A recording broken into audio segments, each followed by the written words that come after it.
Okay, I'm gonna go ahead and get started. So my name is Chris Zorich, and this is another installment of 5 questions in 5 minutes. The first question is from Mike H. Where is your favorite place to ride your Harley Davidson? He enjoys riding on the in the South Bend countryside. So for me, he obviously found out that I have a Harley Davidson, which I'm very fortunate I do. Have a couple of them I'm very excited about. It's kind of what I do in my spare time. My favorite place to ride is going to Starved Rock. That's here in Illinois. As a matter of fact, on my birthday, had my crew, a whole bunch of the guys, we actually had a chance to ride over to Starved Rock and back. We had a really, really good time. My ultimate place to ride my motorcycle is from Chicago to Sturgis, South Dakota. I've done that several times, done it with my guys, some of the guys I played with at the University of Notre Dame.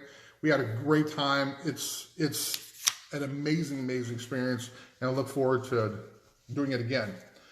The second question is from Steve C. The Bears just drafted a fellow Domer, Cole Kmet. What do you think about him?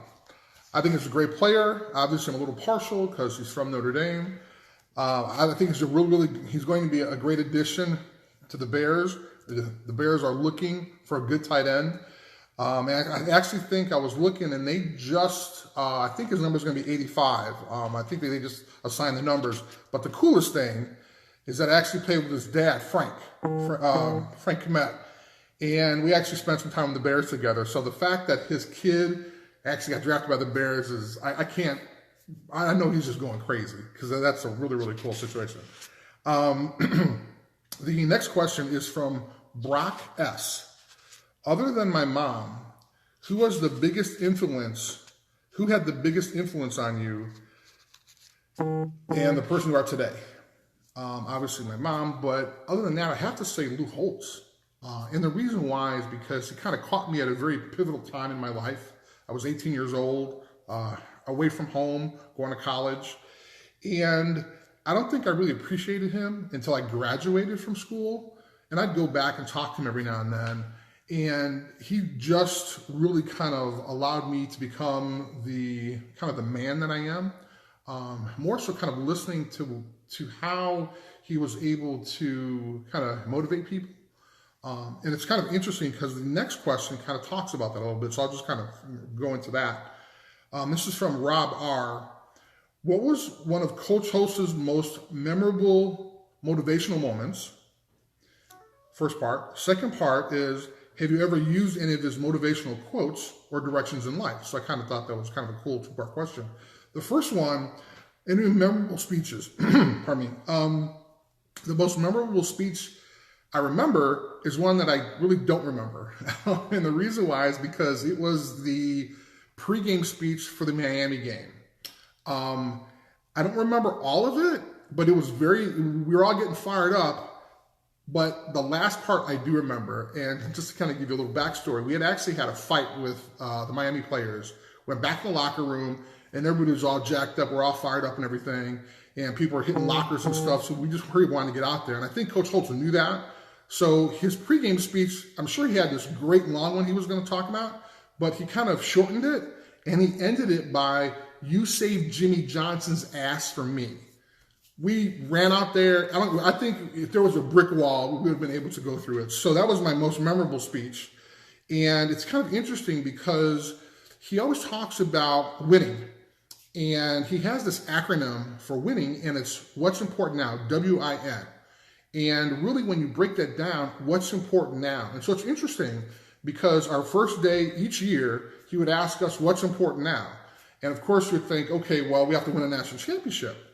But first, so he would write win on the board, and he would talk, the W was for what's, and I was for important, and the N was for now.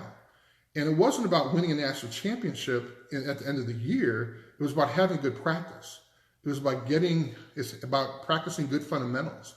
And so the idea that he broke it down to literally the smallest part in order for us to succeed was great. So for me, what's important now, and if you talk to any of his players, he always talks about it. The next question is, and this is actually the final question, Bruce R.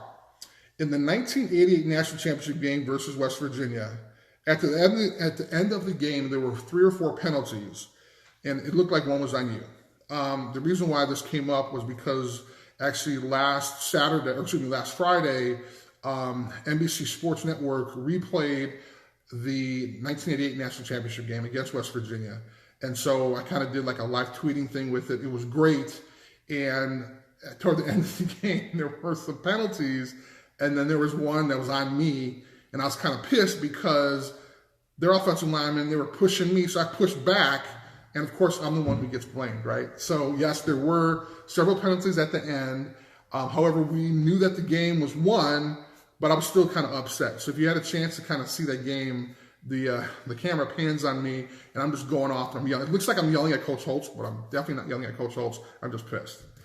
That was it. 5 questions in 5 minutes. However, I do have a couple of things I want to talk about. The first one is today is National Nurses Day. And it's kind of interesting because the NFL, in a way to celebrate that, they've talked about it being the Real Heroes Challenge, where they're going to have all the former players take their old jerseys, well, like mine, and we're going to tape names of nurses on the back of the jersey. So I have 2 nurses that I'm going to put their names on the back.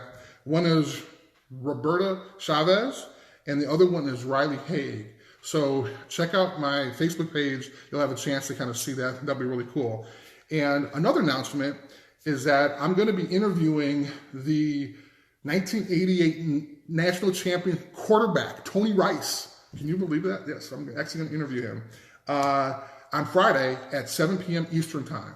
So you have to tune in for that. And we'll obviously talk about some Notre Dame stuff, but I've known him practically almost actually more than half my life. So we're going to share a lot of stories. I think it'll be great.